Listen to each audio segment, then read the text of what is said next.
Hello everyone, today we talk about medieval government and more specifically 15th century royal royal policy and unavoidably of course also the communal one in the relations between the various representative assemblies and sovereign power and so on. So methodologically speaking, it's always important to start from how things were for real, right? So not looking at what the ideals of the institutions were that is important for the sake of political theory, but doesn't necessarily show the practice, if not through the efforts that such ideologies try to promote, right? And so today we will briefly, but very briefly, look just at France and England fundamentally, and that these countries' monarchical development was essentially the most important, right, in Europe, together with essentially Castile, but it depends on also what standards we take into consideration. This was the most unitary or larger states in this sense. And when we look at the 15th century, as we've said many times, we're essentially looking also at a system that would crystallize what we are we commonly define as the Ancien Régime, that would last for many centuries. And so we see at the end of the day federations of towns and villages, as well as regional and general estates and parliaments, the Landtage or Reichstage, right, with 2 or 3 or 4 chambers continuing to function, right, throughout all this time. And the important aspect of these assemblies was naturally their representation, not just at a local level of the various elements of society. In fact, that is more evident in communal government, that we'll take a look briefly later in comparison, but also in the way they dealt with these sovereign powers that were mostly kind of very large lordships, practically, as they had emerged from the High Middle Ages, probably as monarchies, as essentially private lords, but were able to extend their independently from the fact that there was a public, right, and theoretically sovereign authority without discontinuity for a long time, right, and especially with since monarchies had always been there, and that also the Holy Roman Empire had brought this idea that in the West still there could be kind of a closer empire with all its limitations, as we've seen many times, but still framing in a universalistic thought, where, of course, such authorities such as the papacy, the emperor, etc., had to exist in the first place, right? Were not really an option. It would be interesting to digress on how much this was perceived, especially at the lower levels of representation, because, but we don't have to be too simplistic about the dichotomies there. That's also another topic, right? And monarchies here were making a work of civilization, right, as the largest powers, sovereign powers in generally speaking most of Europe, right, as they were raising problems of integration and continuity, right, on a large scale, right, in very large territories, big France, right, all together, it's enormous. And so naturally in this picture, such overstretched ambitions, let's say, and as well as together with the discontinuity of dynasties, think about this case, the 100 Years' War, etc., offered opportunities for the various communities to raise their claims in front of the authority, right? Because authority was needed to legitimize power. It's always been the same case. Of course, we cannot live in an anarchic world, and also when we contest authority, we do it mostly, in a very pragmatic sense, in a way mostly to rise ourselves as authorities, and there is a great struggle in here that has not much to do with the ideology of government, but rather with with from which side you are, right? Which position you are, if you're the stronger, if you're the weaker, and so on. So the stronger the organization such communities, especially the one of large cities that in late medieval times grew decisively in importance, the better they were kept to obtain a lasting grasp on government, right? So this is typical of late medieval times. After the mid 14th century, that had, basically presented this great collapse of, albeit it was not, it was just a reshape, a shrinking, but not a fundamentally a collapse properly like we've seen in late antiquity of this great high medieval civilization. Was something enormous from a demographic and economical point of view. It was something unprecedented. Like modern Europe would take some time before going, to that same levels. And as a consequence, for reasons that we have explained here and there, we can't digress on now, but fundamentally, power had shrunk, right? In absolute terms, it had concentrated in the hands of fewer, right? So these fewer, whether they were, dynasties or cities or other communities, etc., were now, let's say, kind of more projected towards the above, right? They had greater control on those, and the resources. They had fundamentally managed to exploit this crisis to seize, to crush, right? The other communities that were completely disorganized. I mean, look at the great urban revolts starting from the mid-14th century.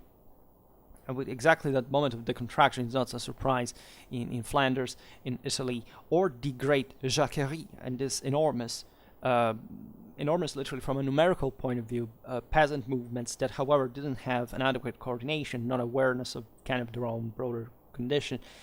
They were stemming literally from the fact that they were starving to death, in a sense, and they didn't have much of another option, right? Never think that the peasantry or, let's say, subordinated communities had always kind of accepted what was done. This was a world of oppression in general.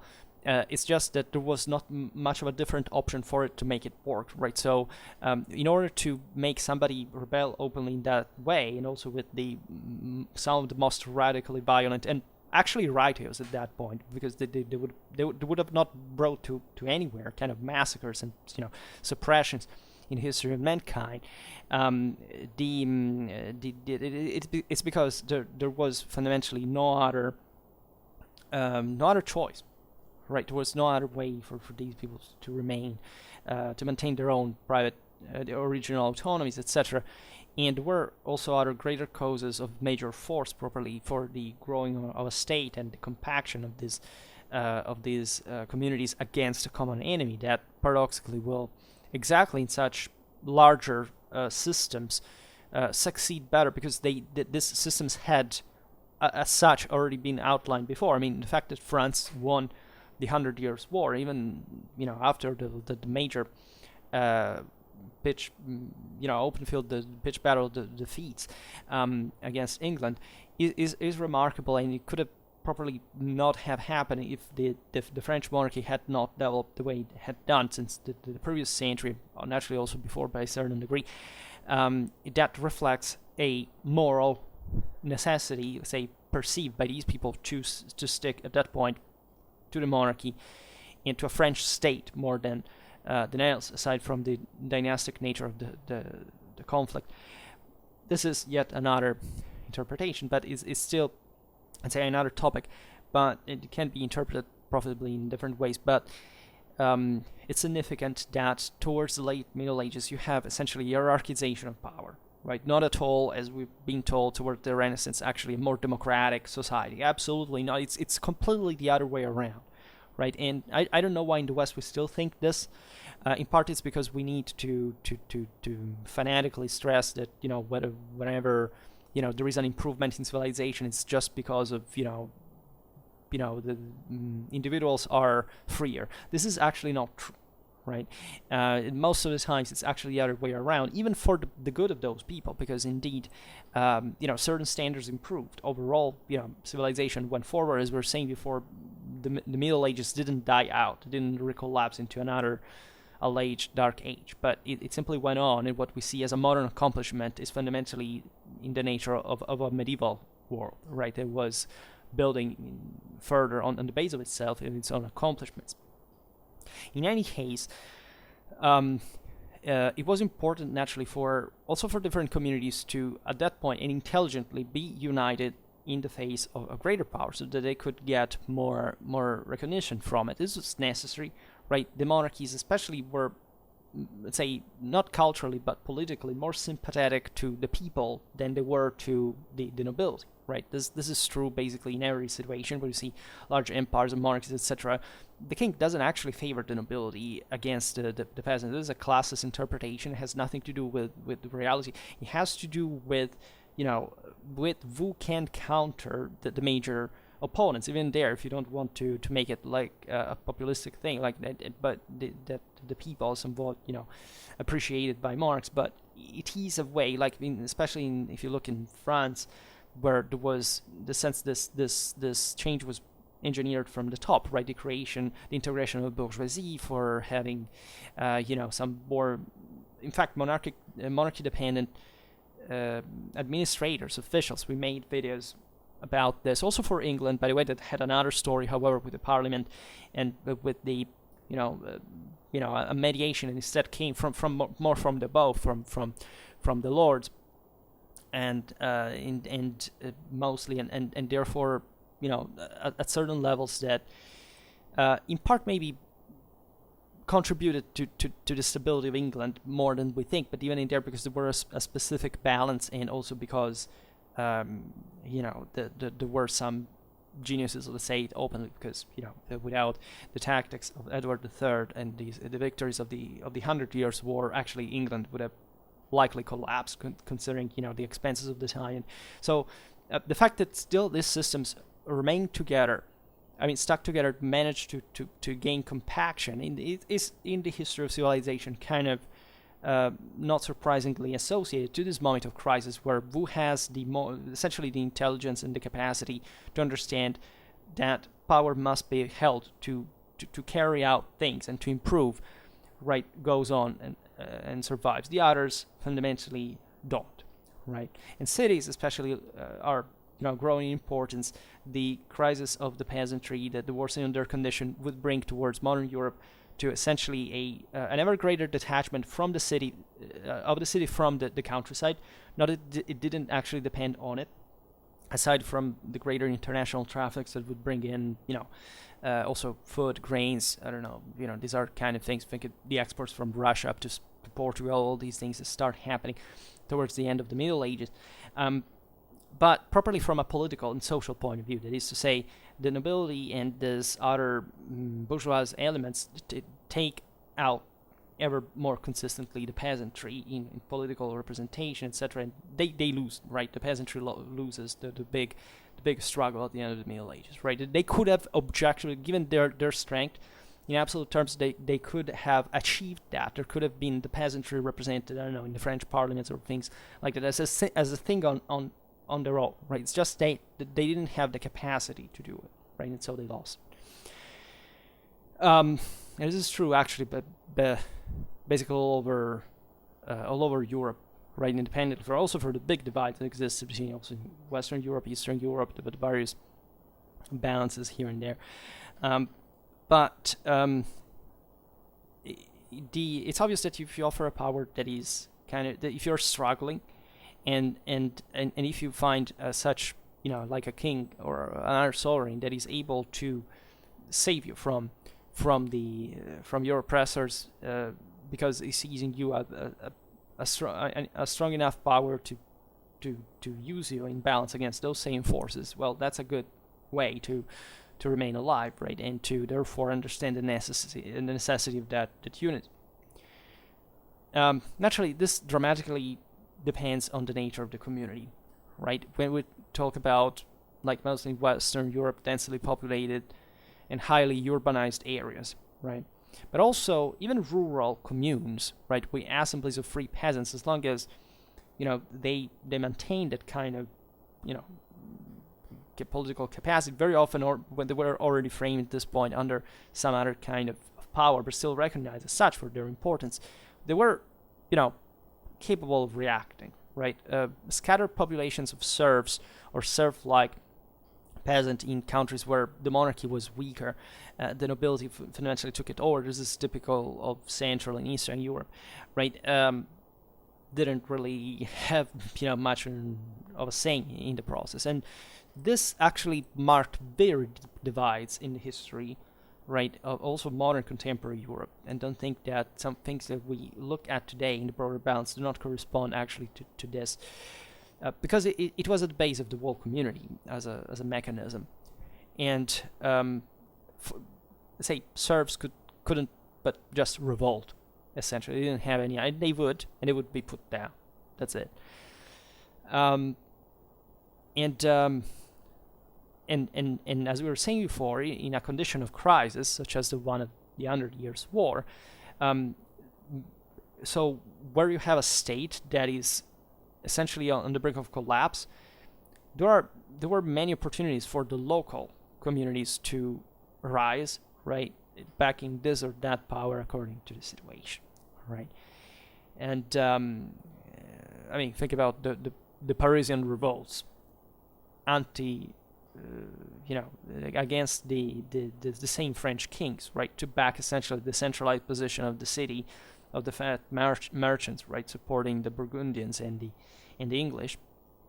That's all I say on the story. If you manage to make a place collapse, a major center power collapse, and you don't see, especially at this point, right, another power managing to secure the area, right, in the same stable way. Obviously, this translates itself in a greater autonomy for you on the frame. But this is just not a very good way of approaching things from a political, civil point of view, so much that, as we were saying before, in the case of even of the 100 Years' War, actually facts prove that it was understood, obviously, from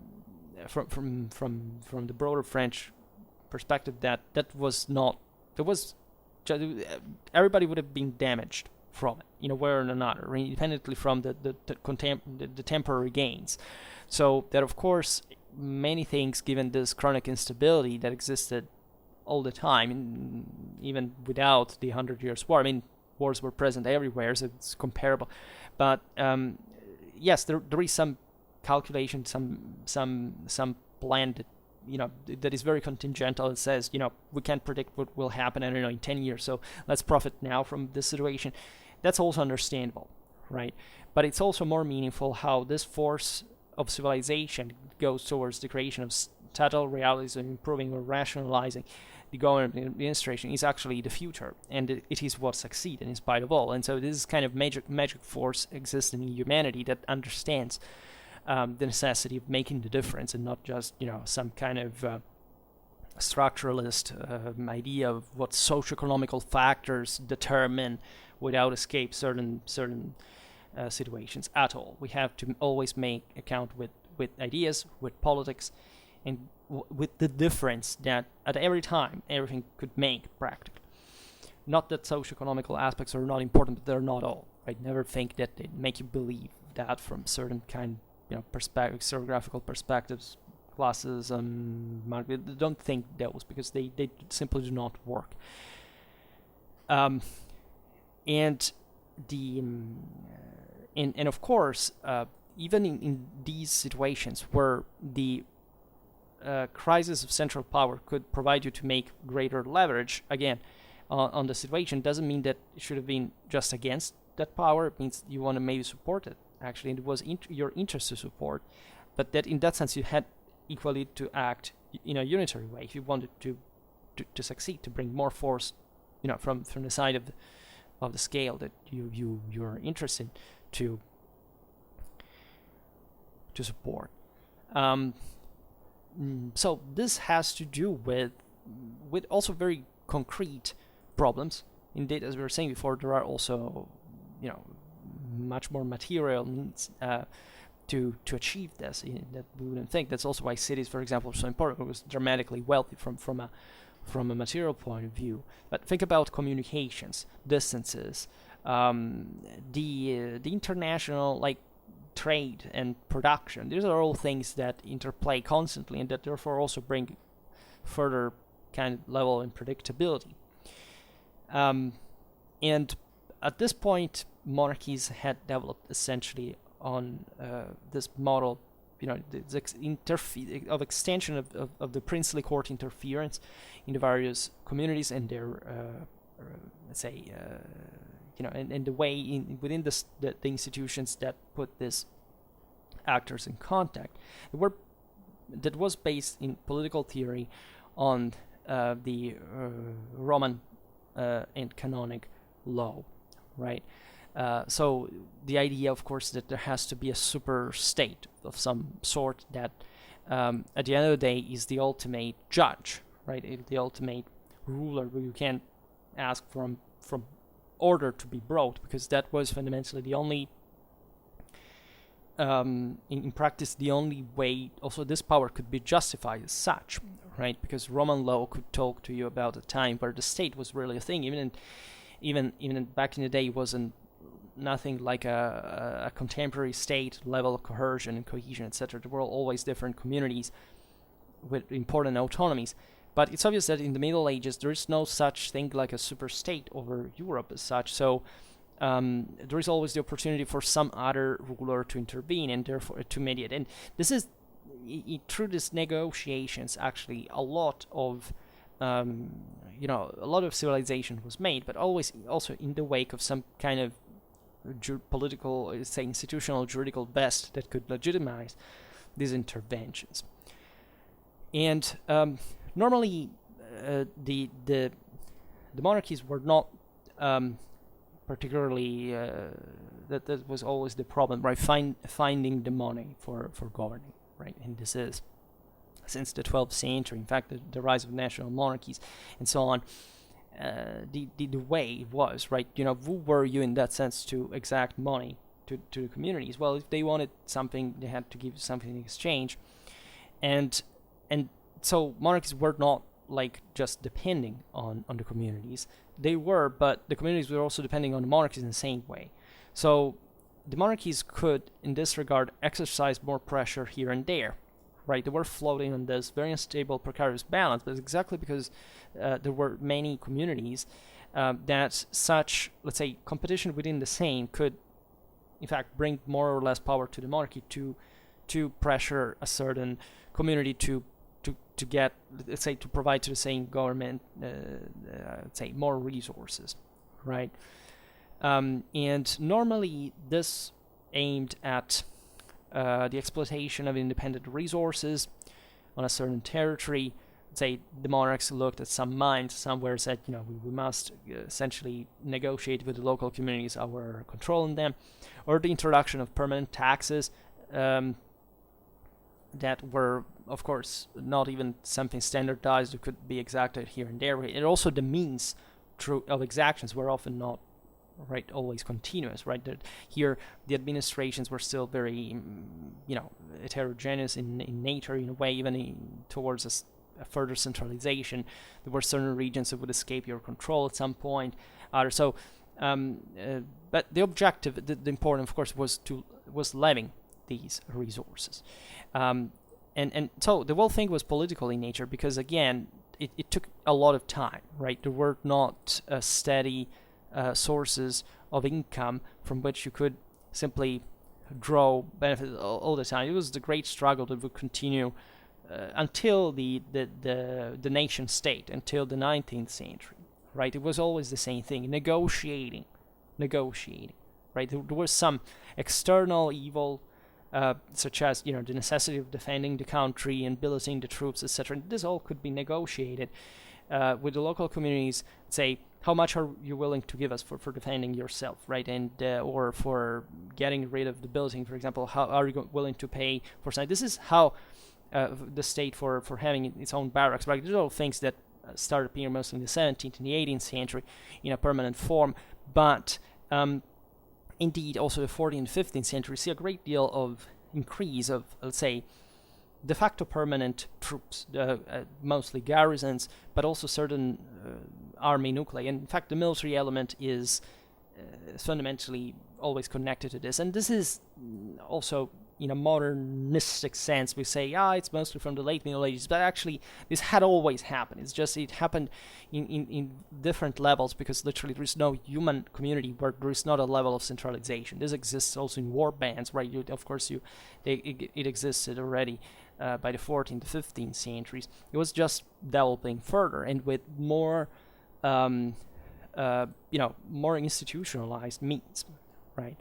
The English Parliament for example, like the party institution met on average more than once per year during the 14th and first half of the 15th centuries. Guess why? Right? After the mid 15th century, when the 100 Years' War was over, such meetings were unnecessary at some point because it was always about levying enough resources. England at that point had a great advantage, that is to say that all the costs of the troops, also what these expeditions were aimed at in general, also for the local lords to benefit from, were of course looting in another country, right? And so that was a very profitable thing to do.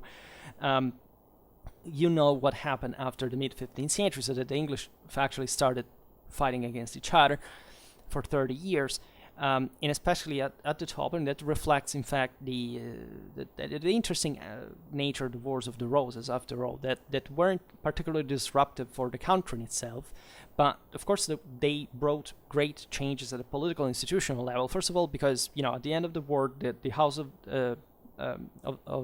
Lords was decimated, and secondly, because the let's say the decrease in frequency of the parliamentary assemblies brought to a decadence of the same institution, right? At that point, up to 1510, there were only 20 sessions called in Parliament, and it's obvious that what had happened in the meanwhile had gone dramatically in favor of the monarchy, right? It was, the Tudors were dramatically advantaged by what had happened during the Wars of the Roses, as a dynasty, as a ruling dynasty of a monarchic state.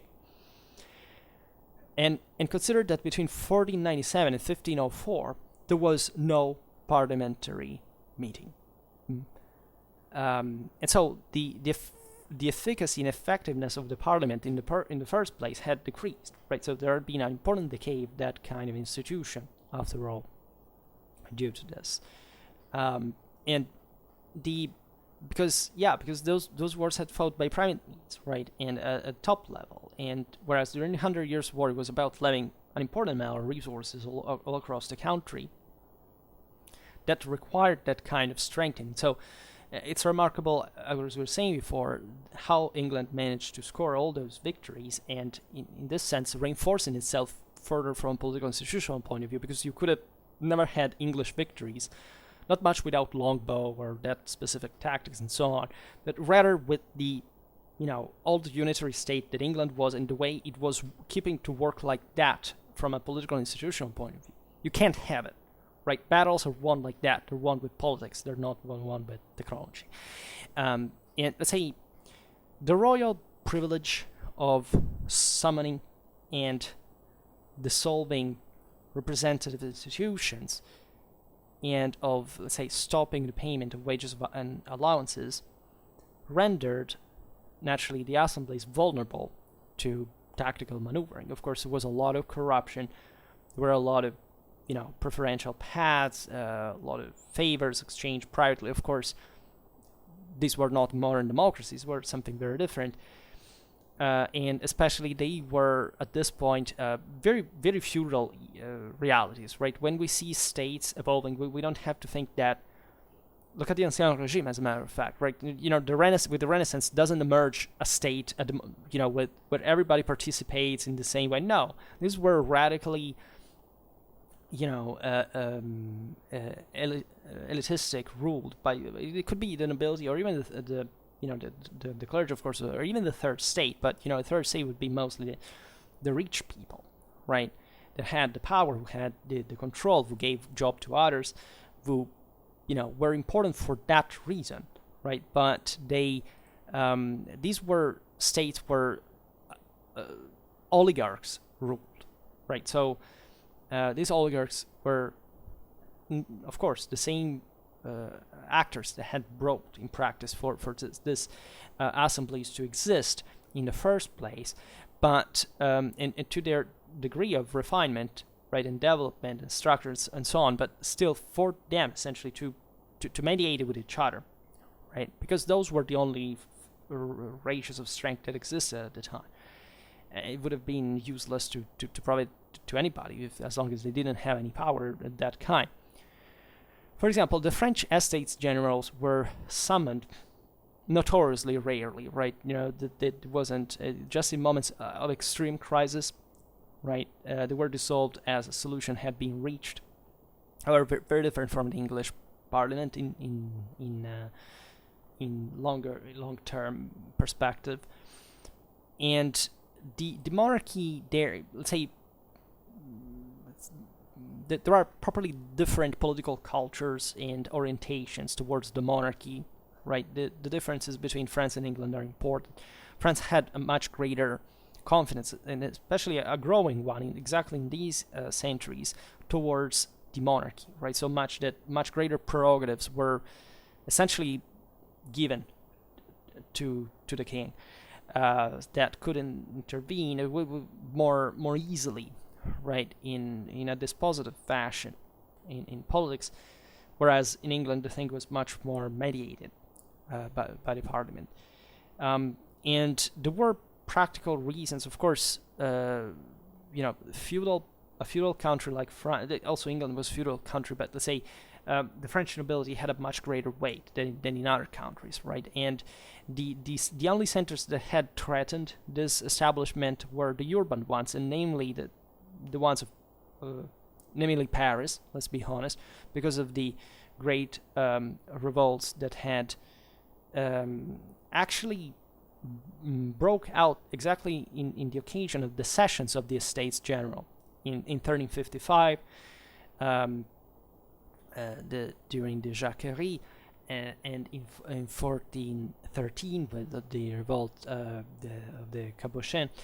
So those were big things and had showed how disloyal fundamentally the Parisian merchants and so on they were towards the monarchy, but as we were saying, for what they hoped they could gain from it, right?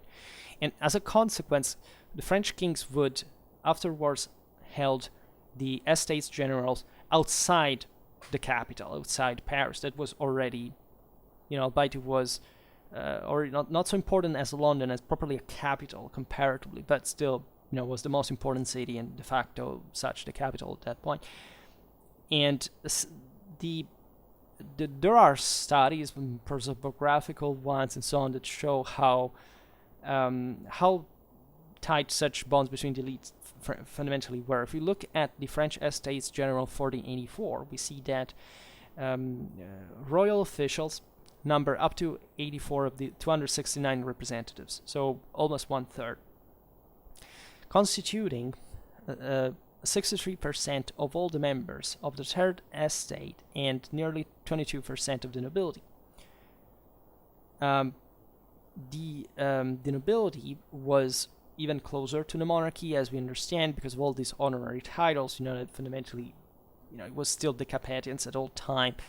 In French history, they were, where we talk about the Valois Angoulême, the Bourbon, and all these, but factually they were all the same, different Capetian branches from the original ones, to which had been historically attached all these fief holdings, and that they were corresponded to sort of sub-states. Even think about Burgundy, what the Valois did there, and other, realities, and that emerged from within the same hardcore French, the French hardcore itself, not from kind of separatistic instances and so on, that actually the French were able to put down quite effectively at some point. In this 1484 French Estate General, these titles were held by 40 among the 83 noble representatives, right? Another means were the royal pensions.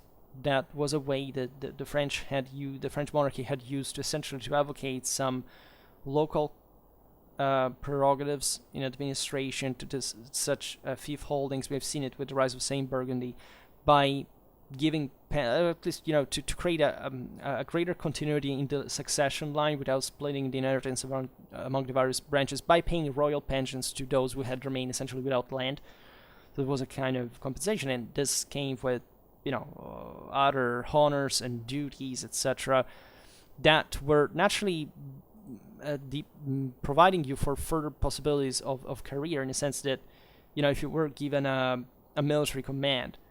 Well, this would bring you other revenues and so on. So, but still recompacting closely around the court, right? And this is what the French will struggle for a long time. The best example, of course, at the end of the day, would be Louis XIV, right? Of not excluding the aristocracy, but it's but actually making it assume much more important roles, but still by taking them away the prerogatives they had in the periphery. As such, were instead destined to the world statal machine. So a further hierarchization. In part necessary at that point also with the integration of other elements, in fact the middle class and so on, but that's another thing. Still, those guys were at the top, and was a bloody revolution for that. Now, in the 1484 Estates Generals, only 21 European officials, so we're talking about less than 8%, participated, and 3 of them were honored by a royal seigneurial office, as we were saying before. Only a 13% of the latter had a university degree, mostly in law. There was, in some places in Europe, essentially a sort of equivalent of titled nobility, while this was the case for 70% of the royal officials, right, acting as representatives, right, and 93% of the members of chapters.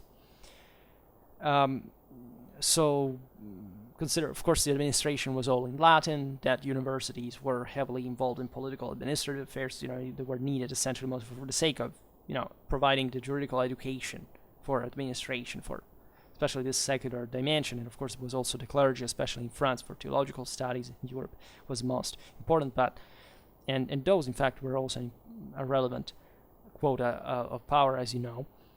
In 1484, even more than in 1468, so royal officials and clients acted as a super-regional power elite, right, linking local and regional interests with the court.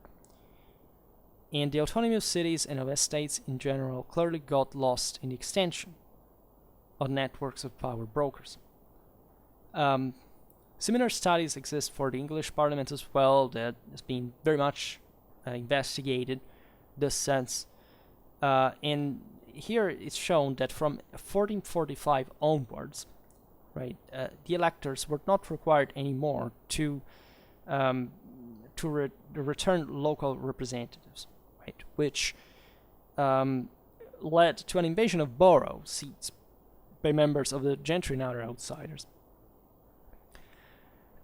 So members of parliament increase their use of the election to obtain positions and offices for themselves, their clients, that they, represent. And for this reason, in 1420, the Commons tried in vain to prevent the king from agreeing to private petitions without their consent, right? Because that was evidently a way to maneuver behind the scenes, right? So this, of course, was damaging the establishment of other arrangements, right, through the parliament itself, but also through the same private means of the Commons representatives, right, and in general, against what the parliament was meant to represent, right, as in terms of unity, etc. And this, let's say, it's more than 81% of about the 700 knights from the Shire returned from 1439 to 1509 were county justices of the peace, right, while half of the sheriffs were elected to parliament at some stage of their lives, and hundreds of members of parliament are identifiable at this point as escheators, like the king's agent in feudal debt duties, collectors, controllers, or surveyors of customs, commanders of royal castles, or holders of other royal or county appointments. And many of such appointments were arranged while Parliament was in session, right? Which leads to the conclusion that hope for patronage naturally was strong, right? In order to, incentivize a parliamentary election, and so this was evidently a rigged system, but it still was functional for government as such. And this attitude undermined the autonomy of the representative institution, no doubt, right? If we see both France and England here, we realize that there is not much distinction between the estates and houses, right? They were all basically the same thing, right? As we were saying before. It may seem that university degrees were shared less in the French estates general. This was present. These were present in the 1420 English Parliament in a quote of 1/5, and naturally the two countries had two different legal systems. But let's say that overall the tendency to erode the action of the representative institutions from the within by extending royal patronage shows also explains the rise and importance of monarchy in the same two countries at this time. So it's obvious that those communities that had originally represented the lower classes, let's say, at this point had greater were weaker, right? And so these institutions were permeated and developed further mostly with the power of these other elements of the community. But again, that's where the majority of moral forces of the government laid, and so it was kind of obvious in a sense. Communal government was different. And naturally was hardly, if not maybe in the Italian city-states, there are the exception, the top level of government, right? Where in Europe still, yes, all these communities, as we've seen, were in theory under a king or an emperor, but in practice, in some areas, they were sovereign, right, in their own way. And the mechanism in these places was different because the representation was from the bottom up, right? And may say, largely on an informal basis, but it's not really true. I mean, it depends what you mean by informal, right? At these levels, because, of course, there were mechanisms that were kind of more, if we want, populistic in nature, right? The greater, but not even quite, because in fact, all the same lower classes now were losing power, and of course were mostly under the people who would be elected at that point. And these people were elected in the communal assemblies were still normally those who held power in factually, right, with land, with trade, and so on. So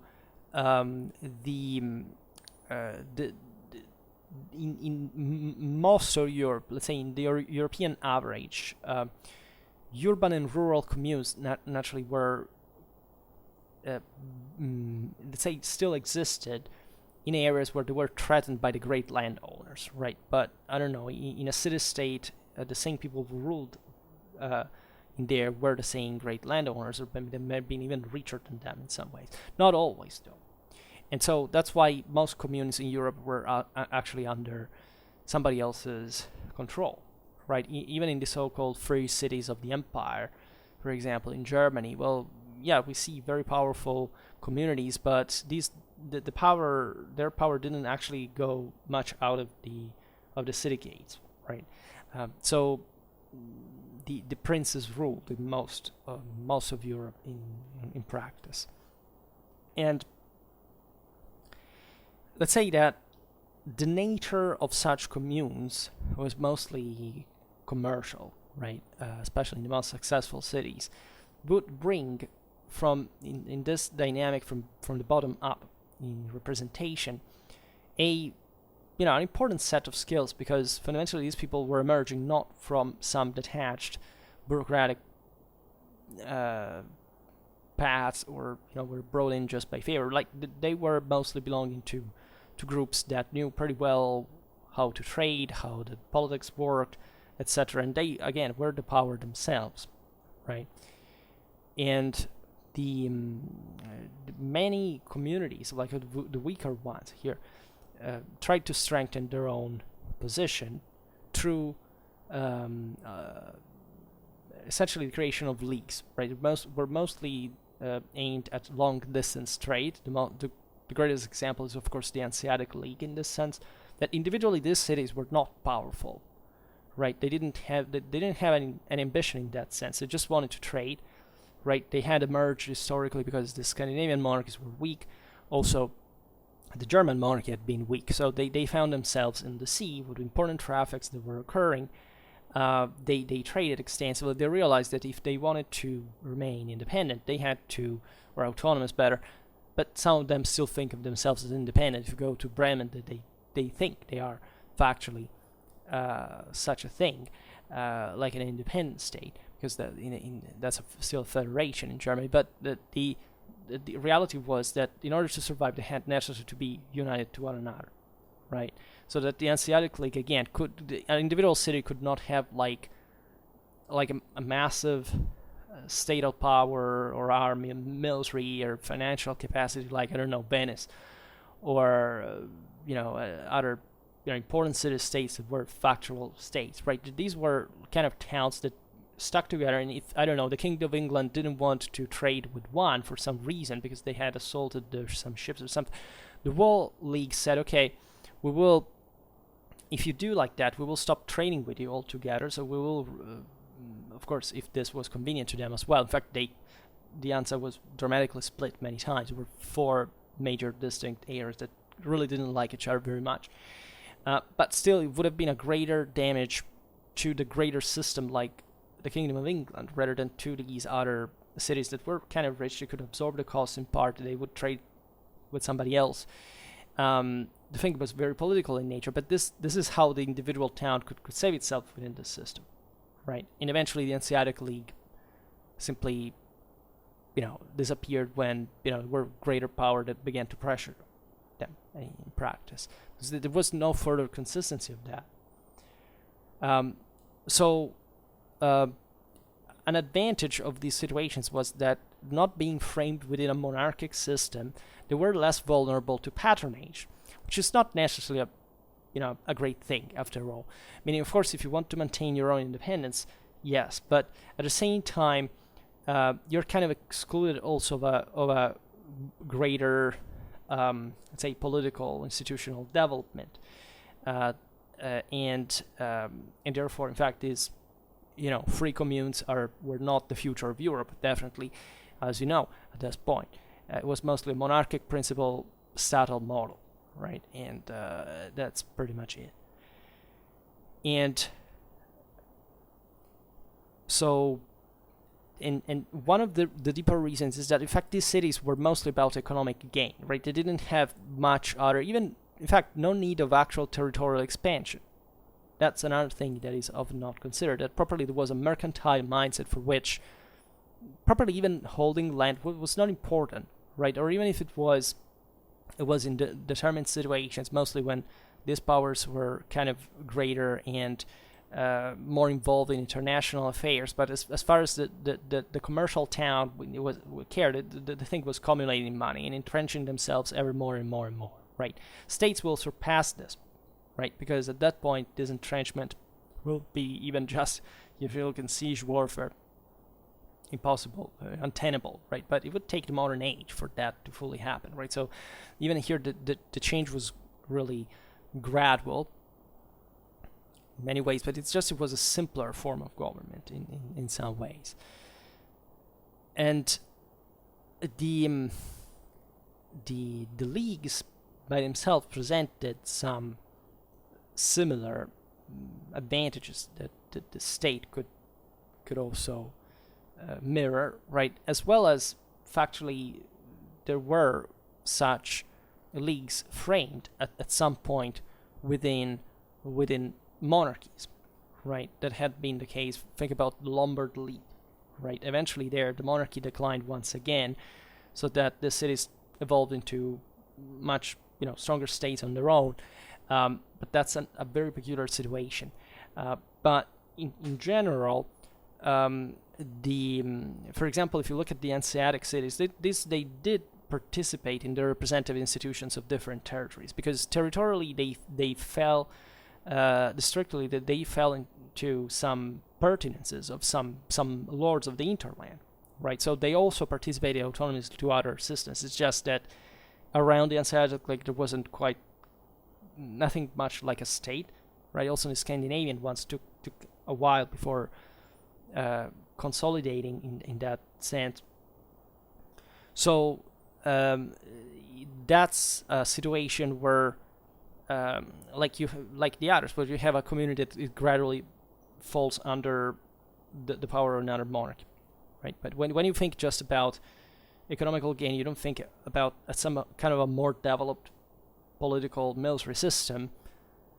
History is not going to be very kind for you, right? Somebody's going to take over at some point, normally, and unless you do it, you transform yourself. And so it's obvious that in Europe we find in these centuries many realities that kind of benefited greatly. The Hanseatic League is a great example, from the fact that they were essentially peripheral territories to the great centers of power. Like, why did, I don't know, the Italians or the Flemish had such great, urban traditions and autonomies, and they were great trade hubs and so on. But well, because also they were decentralized for major centers of power, right? So that, in fact, even the most important clashes, think about the fact the aforementioned the Lombard League against the Hohenstaufen, or think about the Battle of Courtrai, the Flemish against the French. But there are other examples, such as, for example, the Swiss against the Habsburgs, and even some instances in northern Germany. Think about the Dithmarschen or other, where, of course, part of the reason was, of course, of geographical nature, given obviously the political and social background of the situation, where certain territories, for the means of the time, were also more difficult to reach, and to properly to be brought to obey to a distant power, to a distant monarchy. And at that point was kind of easier to play with them rather than trying to subdue it with force. So there was always an overlapping of monarchical territories of some sort, because even when as we were saying before, monarchies were just big seigneuries, right? They worked within the tracks of the boundaries of some public institutions with some higher degree of international recognition, legitimization, and so on. That was very important.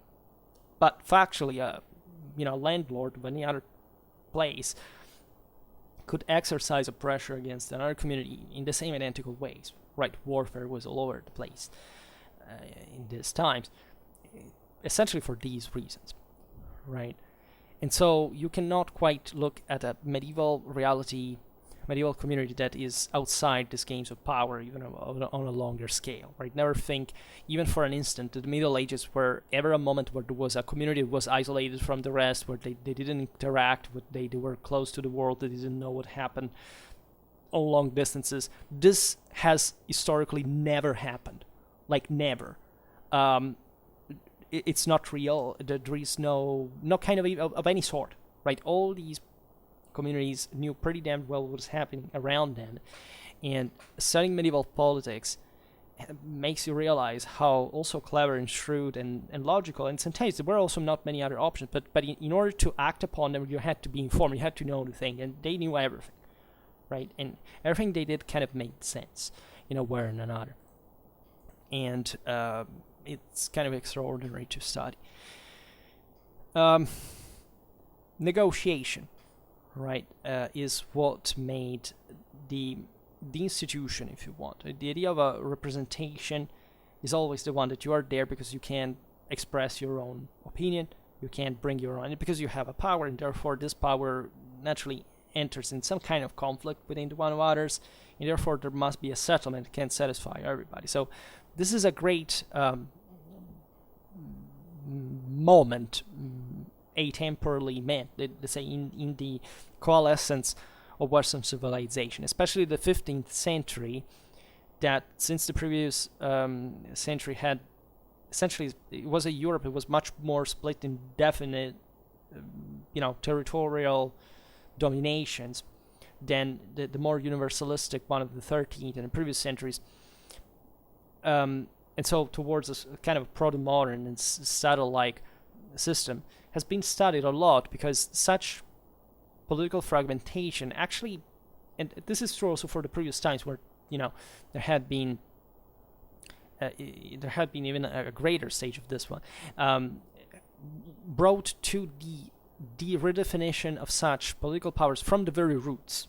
Right, there were not extensive dominations. One day arrived to one place, okay, we rule here.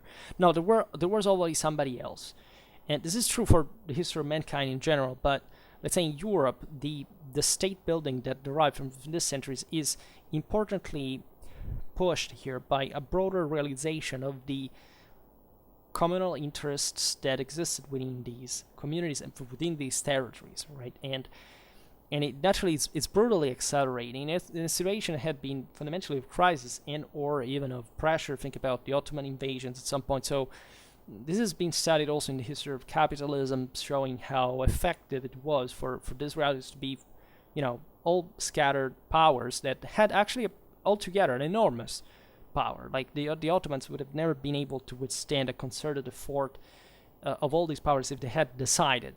Right, but they didn't have a reason to take them out. And this is the whole history also of this war. But even in the condition of threat, that definitely, as we've seen, compacts powers. It was possible from power to power to shift important assets in the face, for example, of foreign invasion, etc., and to mediate also through the international finance, banking.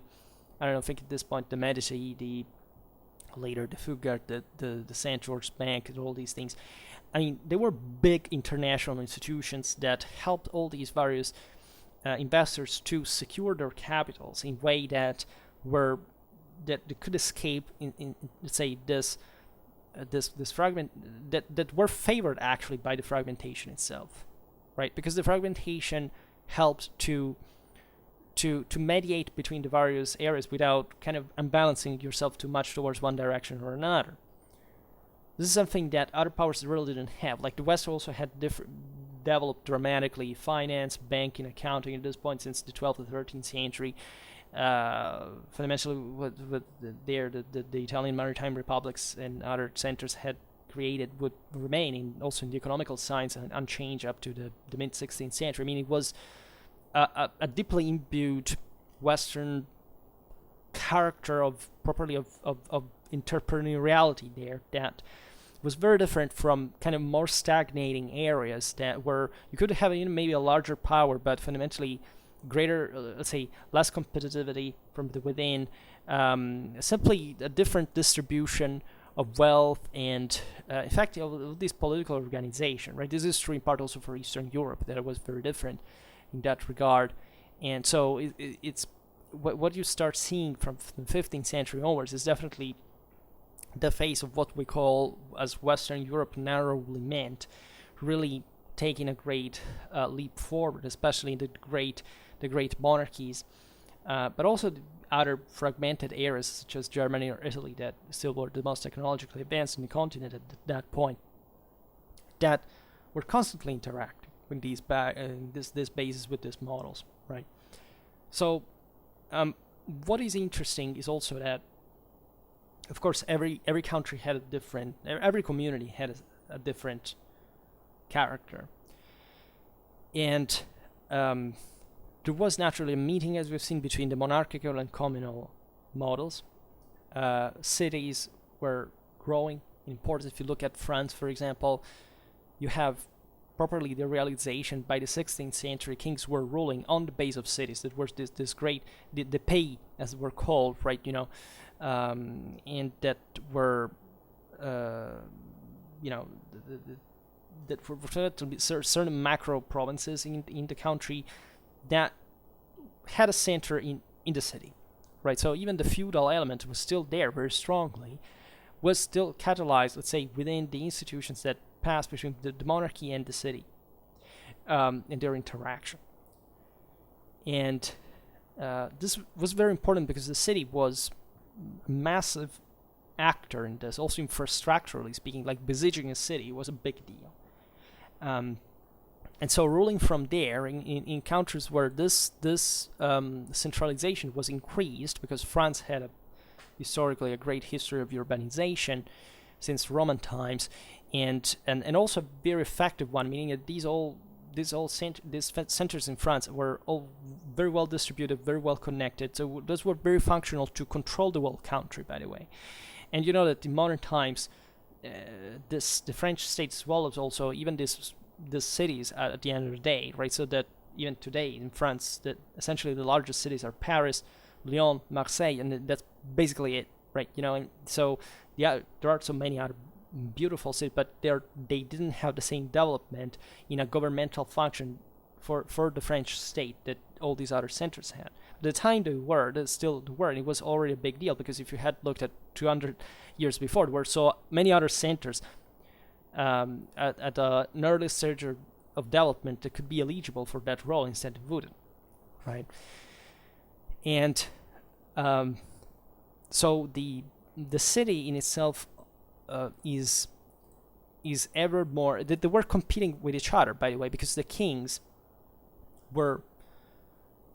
When you have such different communities, you can make them compete with each other from within the same monarchy, right? So I don't know, where does the king go when he has, at some point in his government, right? Does he go to Rouen? Does it go to Orleans? Like, this city is going to be privileged. It's going to be endowed with some with some, in fact, prerogatives. It will spend a lot for hosting the king, but it will get something in return. It will be able to display its power. It was also very ideological, very psychological in nature, right? You're showing this enormous wealth the cities were individually starting to have. So they were kind of paying a lot for being more privileged by the king and receiving further privileges in this sense. And so their elites were integrated in the government as well, which was functional for the king as well, to counter the nobility, as we've seen. So that's the third estate in France. And the cities were extremely rich, right? France starts having maritime ambitions, also with discovery of the Americas and so on. It's very important for especially these coastal centers, these coastal cities, to provide with the demand and material for certain enterprises. The cities have the banks, have the loans. This is something you see since a very early age, that kings bond with cities, even in feudal times, because they realize that's where they have the expendable money, right? Which is very different from an agricultural area where you have either to take properly the natural goods and levying the people, the armies there from forcibly, in a sense, because that's what the feudal bond actually should entail by definition, because you have already paid the guy with the land, and at that point in reality the guy has seized the land. You can't quite dislodge it anymore. So the city instead is growing, because you're also capitalizing from it's the center from which also all the countryside arrives into to sell, etc.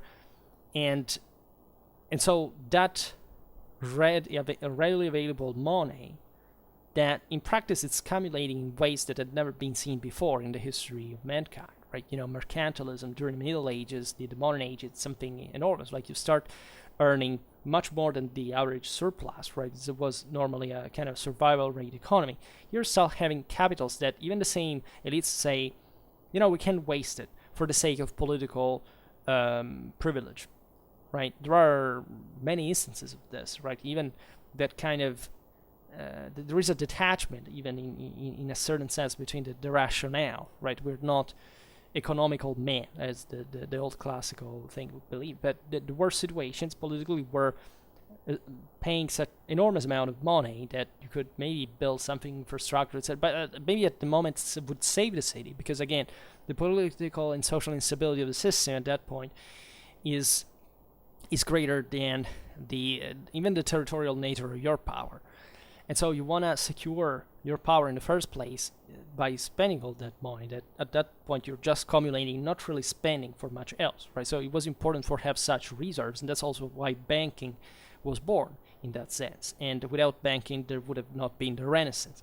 There would have not been some of the pillars of the marble and the wonder of Western civilization. So we're not willing to recognize that because there is kind of an anti-capitalistic bias and all these, but it's not really the case, right?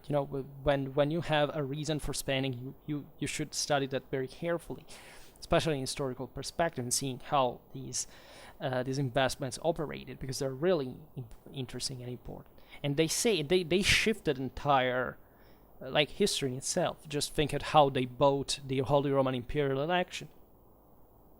I mean, there were an enormous amount of money that that came mostly also from the outside, frankly.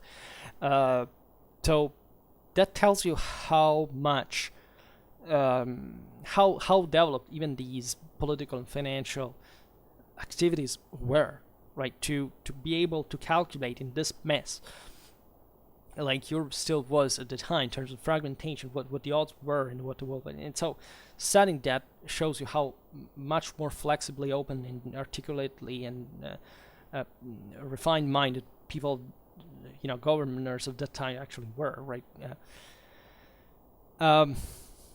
So loans naturally started from individual merchants, right? And they eventually became also a continuous indirect taxation on trade, right? That's what a king would do on his own cities, right?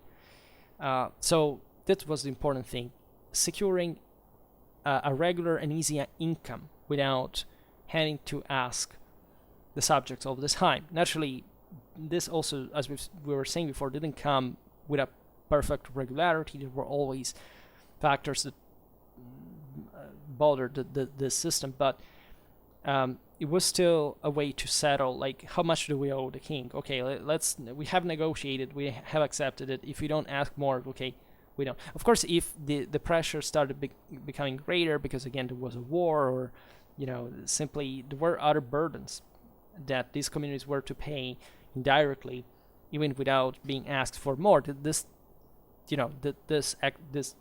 demands could be fundamentally too high, but it's so rebellions and so on. But towards the modern age, the absolute wealth of this world was increasing, and as we've seen also the surplus. So the surplus was obviously seen to be used in a super political sense, and so it's not surprising that states were starting being born, permanent military started being born. So because it was obviously advantageous for the same communities of the state to live within that, and say the states in which we live today are essentially the exact consequence of that. Like, we all come from some city, from some place that at some point was under this sovereign rules, or was autonomous. However, autonomous in a certain degree. Then gradually these rulers were either conquered by others, or they enlarged their power, and the communities were asked to pay, but they were always more involved in what that specific power was doing. And at the end of the day, we started maturing the understanding that it was kind of our own country, it was kind of our own political interest to support the government and against others and so on. So that's basically the history of Europe in the house, in the several last centuries, and we still live in. So this system was very long-lasting, was very strong. So it's not to be. It definitely deserves a lot of attention, and it is in fact to be understood that communities were kind of fine with this, meaning that at times the greater problem was not much this expense to the king, right? We mostly have the idea of these kings that arrived or asked for taxes and so on, but we underestimate how much communities themselves actually searched for stability and made it possible from a world where there were no such powers. For for those powers to be created in the first place, right? If it all power was in the hands of the communities and there was no monarchy factually before, independently from ideas, and monarchic powers rose, right? It's not that an accident in history, because it would not happen, right? This happened everywhere. It obviously corresponded to a faculty, to a need of unity, of command, of justice, etc., that the same communities created. So that's a very healthy way of looking at how civilization works. We do need authority, we do need security, we do need discipline, we do need order, right? Because that's the only realm where healthy development, right? Whereas most of our attitude is this government is tyrannic, right? Sometimes it is, right? There is no doubt that this time it was the same thing, but in a way or another was either these guys or somebody else, right? And the main problem was not much the fact that it was somebody at the top. The problem is, who is that somebody at the top, right? And what means he's endowed with, because that's what all makes the difference in a way. And so how much are you actually delegating to this power, and how much you're doing by yourself for this power to work? That's the meaning of a nation at the end of the day, because political cohesion, again, is what makes success, historically speaking. Politically weak and divided and apathetic systems do not have a future, because they don't have the force to cope with the world, right? So this was a sense of community that remained within the single groups indeed, but that also fueled the means of centralization that were given to the princes. And so this enabled the same monarchs to play off as states, to corporate participants one against another. That had always happened, because that's what, since the mafia of the 10th century, fundamentally, there was no other way to make this thing work with the means of the time, because there was no state, and so you cannot invent it from a day to another. It's always some private boss who decides what to do, and then others react and see what happens. And only very gradually things were built further in this regard. So, as we have seen, the representatives gradually realized how much they could benefit from a shared, from this assemblies, from a negotiation, and so on. And so that's how we adjust things, how we solve problems, right? Through collective action, and this is what made their institution gaining effectiveness, even when they were depleted, such as in the case we've seen before with the parliament in France and England that became less, but in a sense that reflected not much the dysfunctionality of the institution per se, but certain broader changes that had occurred in two countries torn up by war, by the way, and by many other shattering factors that, of course, the institutions in a sense could not cope with yet. But, the parliaments of France and England are still there today, right? So that's quite eloquent. It can't be just simply said, okay, they were ready. No, yeah, because we have seen in the late Middle Ages there was a refeudalization, there was there was an oligarchization of power, no doubt.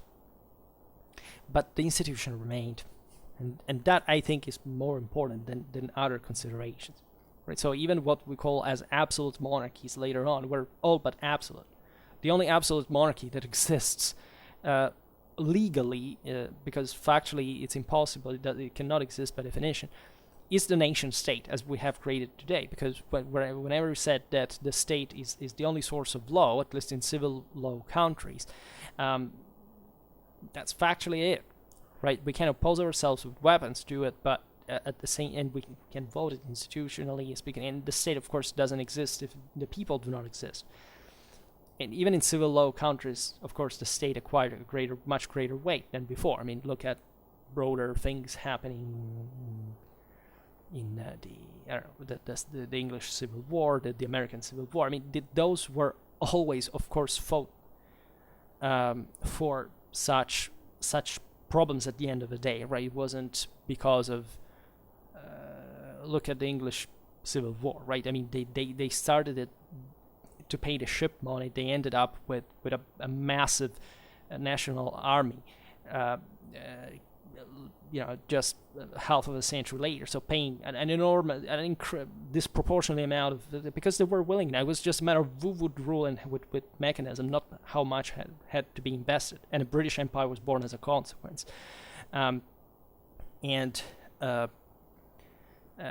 This is to be seen in many situations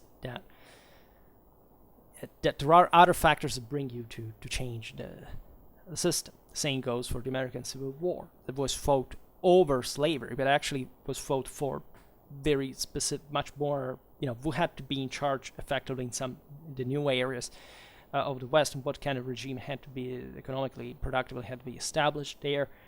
And so the states are needed to make powers rise in effectively, and to be, to achieve something that goes beyond, right? You cannot really, there is really nothing civilizational in absolute freedom, right? It's liberty that we treasure more than else. As freedom is important, but it's not everything, and it especially doesn't stand on its feet alone. If we want to have a successful future. Now, and the importance to make it understand to others, it's important is agreeing, right? There are many instances, even in think about the Swiss or the Dutch. I mean, these were practically insignificant countries, and not even, they were insignificant communities by themselves, but they had the capacity to stick together, to agree that it was their deep interest to struggle for their own independence. They achieved that, right, and became essentially the richest countries in the world. Right, there are these instances, and that is what shows you how it's not materialism, it's not socioeconomical factors. Those can help, but those are static realities. What actually makes the thing done is ideas, is politics, is war, is what people do, what they decide to do, not some kind of deterministic or fatalistic attitude that doesn't bring anything in terms of action, just makes you be passive in that matter. And equally, monarchs, in fact, were relying themselves on these communities, because if they hadn't had a progressed level of political organization, they would have not been able to base themselves on as well. So, of course, even in there was a mutual relation. It's never the tyrant that arrives and imposes your rule and rules with what, with which force, if the people are not with him. It's always the same old story. As I often say, there is no governor. You cannot govern in a country if you don't have the decisive support, of moral support of the majority of the people, or at least the decisive support of the majority of the moral forces of the people. Because you may have, even an extremist could prevail, but because that person has made the effort and the others have done nothing to stop it. And still they always kind of can't stop it. Instead, they mostly become passive. All totalitarian regimes were the fault of their own people. There's not even a people that suffered totalitarian regimes that is not the direct responsible of totalitarian regimes in all its monstrosities. Right? So never think that people by themselves are martyrs, are angels, are saints, are the pure, brave. It's bullshit. Right? They're the people in itself, like we'll see in the Clausewitzian Trinity, is the most radically violent, illiterate, and stupid element of the community. When it is the people.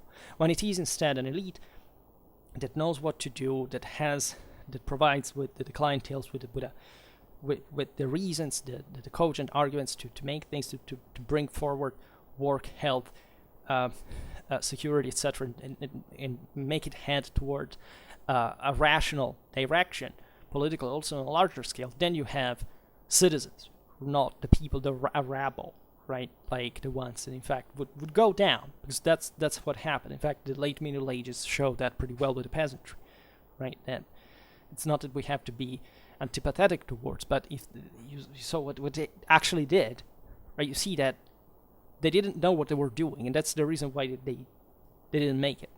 And so that made all the difference. And you cannot blame the nobility because they were evil and whatever, right? It's nonsense, right? Because when you want to take somebody out to rule in their stead, or to be, to be accepted, either you stand your ground in a way that is intelligent and developed, and with some cohesion and consistency. Otherwise, why should you rule, right? If you don't have these characteristics, if you don't have these capacities, right? It doesn't make any sense. Nobody would like to live under you, right? That's in fact what we've seen with most revolutions. This wave of blind populism, fanatism, and radical ignorance, etc., were followed by some of the most authoritarian regimes, historically speaking, because of course at that point the people actually is destroying itself, because it's destroying the civilization that has up to that point, albeit imperfectly and sometimes oppressively, nurtured it to reach to the point of being able to break free. And this doesn't mean that, again, being free means that you have the palest idea of what to do with your freedom, right? And that's why, of course, and kind of fortunately, I would have done without all the whole thing in the first place, but these people normally go under again. And by the way, it's exactly what is happening today, right? Even if we realize it in less, we live in way less dramatic times. So in terms of power ratio, well, yeah, this is exactly what is happening, right? So this new wave of Gnosticism, nominalism, or radical, I don't even know to call it heretical ideas, are just the fourth chamber of a much more authoritarian grip from the side of the elites on the community. And that this thing is factually catalyzing actively, even if they have no idea of it, or actually they do, because there is actually a level of violence and anti-democratic character and stupidity that is appalling by itself. So that's the only possible outcome. Again, it's always a matter of factors, it's always a matter of quantities, right? We are still living in a more sensible world at some point in other times, because we have the means for doing it, but don't give this means for granted. So let's say conclusively, the goal of the monarchies would always be to become factually more independent in their rule, right? Or at least still dependent, as we've just explained, on all this system, but in a way that would ensure much greater freedom of action for managing rationally what the actions that needed to be taken. Because that's, as we've seen many times also in the videos on the 1683 siege of Vienna, it's not that the rulers didn't understand what needed to be done, it's that the communities were often refractory to pay to understand, because again, the elites know normally much better what is going on than the rest of the community. And but for now, we stop it here. I just hope that you enjoyed this video. If you did, please share it. Otherwise, leave a like or subscribe to my channel if you're interested in my upcoming content. And for now, I thank you heartily for listening to me. I wish you a nice time and see you next time. Bye.